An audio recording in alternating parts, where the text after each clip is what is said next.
อยู่นำตามใบโปรดจงเห็นใจเห็นใจเห็นใจหมดแดง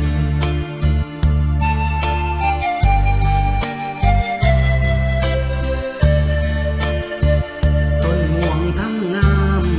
ผมเย็นไปเห็นก่อแวผู้ใดหักแท้หมดน้อยเฝ้าคอยเฝ้าแลผู้ใดมาหลอกระวังเจอพิษมดแดงผู้ใดมาแย่ง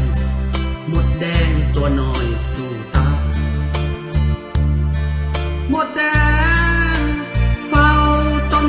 ม่วงได้แต่หึงหวงบ่มี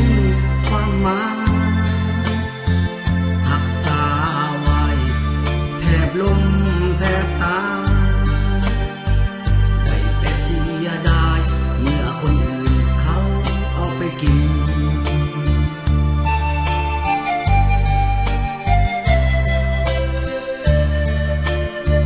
หมดแดงตัวน้อย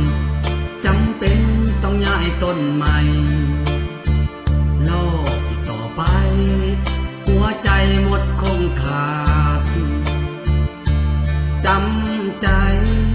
จำจากหมดแดงพัดถิ่น